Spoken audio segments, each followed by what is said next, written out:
Hey everybody, it's Matt. This is the 10-Minute Bible Hour podcast, and today we're doing Jewish Braveheart, or maybe Braveheart is Scottish Maccabees.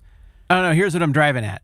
Remember yesterday when I was like, hey, those movies where the bad guy comes to town, the oppressor, and they do something bad, and then a hero has to rise up and resist the oppressor, and it's really easy to root against the bad guy? Well, today we're into that part of the story. We're working on the stuff that happened between the Old Testament and the New Testament. We talked a few days ago about early Rome, the Kingdom of Rome, the Roman Republic. We carried that story all the way up to the Emperor Caesar Augustus, the first emperor, the one who was in charge and called for the census that caused Mary and Joseph to go to Bethlehem. So that's where we have things on pause with Rome. Then we spent a little bit of time talking about the fate of Persia and Greece after the Old Testament and how they fought for a while, but then kind of mushed together a little bit. And then in the 330s and 320s BC, they did a lot more than mush together. The one completely trampled over the other and everything became Greekified. And that is where we left off yesterday. It's a pretty sad story. Alexander the Great was a young man, 32, 33 years old, and I think it would have been a very different outcome in terms of how the whole world turned out if Alexander had lived to a ripe old age. Who knows what he would have done or how he would have led? Remember, he was descended of the greatest intellectual family tree of one of the greatest intellectual people groups of all time, the classical Greeks. Socrates taught Plato, Plato taught Aristotle, Aristotle personally tutored Alexander the Great, and then Alexander the Great came to the throne at a young age when his dad, Philip II, for whom Philippi is named, and he went on a giant march of conquest, but then he died young in Babylon. Alexander the Great does not have an heir. He has a son on the way by his wife Roxana, but she's just barely pregnant with the kid, and he's going to be a tiny baby. You can't run an empire like that. So with no obvious heir on the way, a steward is appointed, but that just doesn't have teeth. Because you got these mega generals of Alexander's who are hardened by battle. They've seen everything. All of the rules of government and the world don't apply to them. Think about it.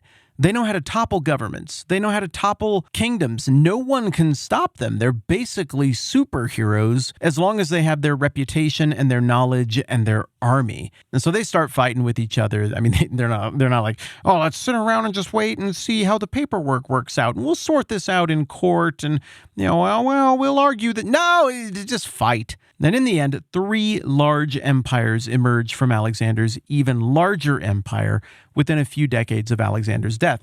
The first one is the Antigonid Empire. That's in Greece and Macedonia, Southeast Europe. They're not going to be in view very much for the purposes of our conversation. Another one that's a little more in view is in Egypt, and this is the Ptolemaic Empire, founded by Ptolemy I, a general of Alexander.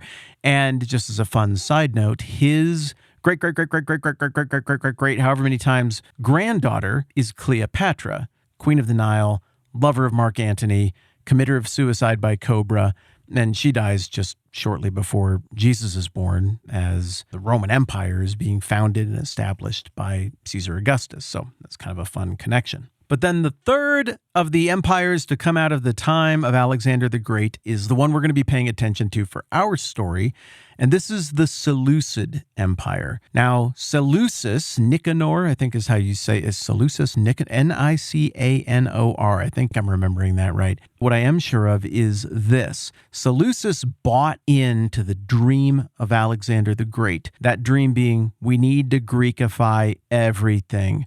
Greek culture superior, Persian culture inferior. He and his descendants are real pushy about Greek culture, Greek religion, even like Greek physiology. They really look down their nose at the subject people group. I mean, the prominent subject people group that we are talking about as well, that being the Jews.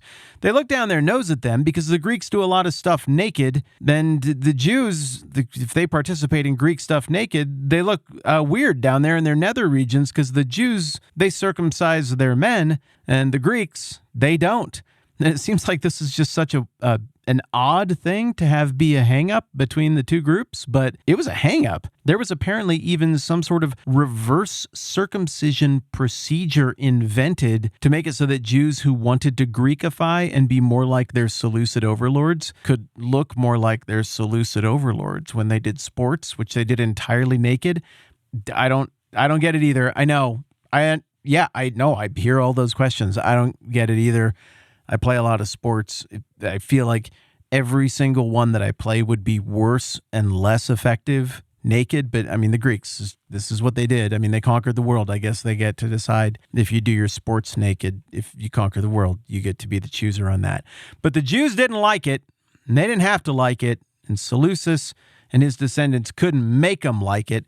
But some went along with it, and so the Jews start to feel this internal turmoil as a subject people under the thumb of the increasingly oppressive Seleucids through the 200s and into the early 100s BC. And there starts to be just this foment, this sense of, we need to get rid of these Greeks. This isn't working out. They're encroaching more and more onto the stuff that makes us us.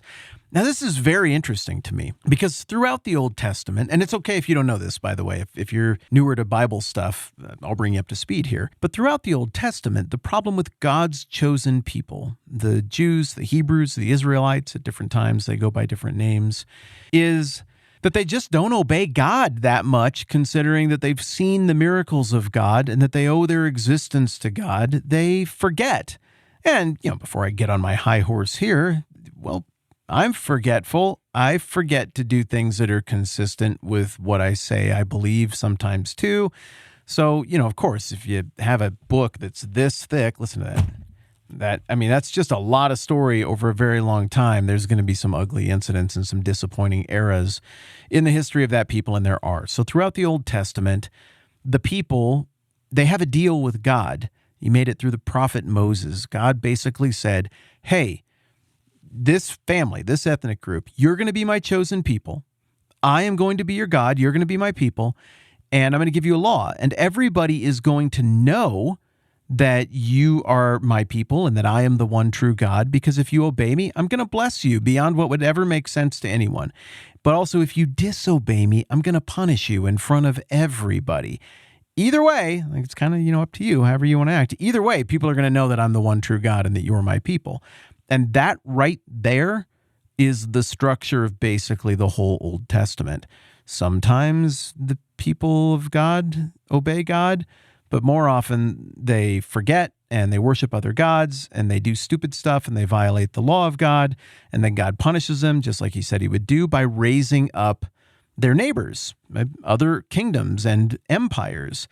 And at times in the Bible, in the Old Testament, the people are like, why do you keep using these awful foreign countries to punish us? The prophet Habakkuk gets the opportunity to directly ask that to God.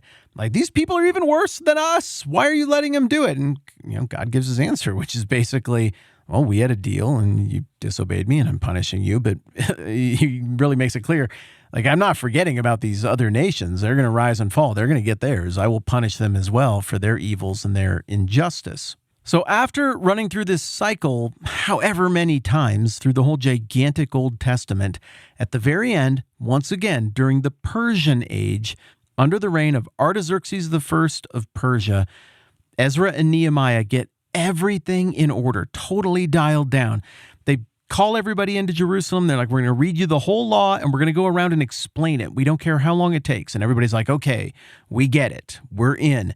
And Nehemiah, who's a very administratively minded dude, is like, all right, I'm going to make sure that we build systems and institutions and things that will outlast any given generation to make sure that the temple is funded, that we're training up new talent to handle the religious stuff, the religious life of the community, and the sacrifices. We're going to make sure the walls are built up and everything is set so that when Nehemiah, the last main character of the Old Testament, dies, everything can just keep going into perpetuity. And then the Old Testament turns off in about 440 BC. You and I know, because we've talked about it for a couple days, that Alexander comes on the scene about 100 years later and conquers Persia and seems initially to get along with Israel just fine. But then, as we were discussing a few minutes ago, after Alexander dies and General Seleucus and his descendants end up with custody of the Jewish people in Jerusalem, over the next several decades, it just does not go very well. And from about 300 BC to about 170 BC, it just keeps getting worse and worse and worse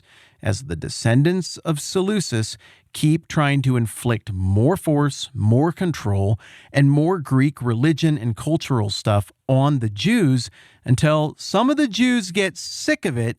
And then there's an inciting event that's recorded in some ancient Bible-adjacent literature that I happen to really appreciate that we're going to look at tomorrow. But this inciting event is going to lead to blood, revolution, betrayal, and eventually it will set in motion a series of events that weaken the Greeks, the Seleucids that is, and open the door for the Romans to come in and eventually, not so long before the time of Jesus, take control of Jerusalem, of Judea, of the whole area. Then that's, of course, the status quo when the New Testament starts, and that's the status quo in the book of Philemon. All right. Tomorrow, 167 BC, the Jews versus the Seleucids. I'm banging my two fists together. Conflict. It's a great story. I'm excited to unpack it together tomorrow. All right, that's plenty for now. I'm Matt. This is the 10-Minute Bible Hour Podcast. Let's do this again soon.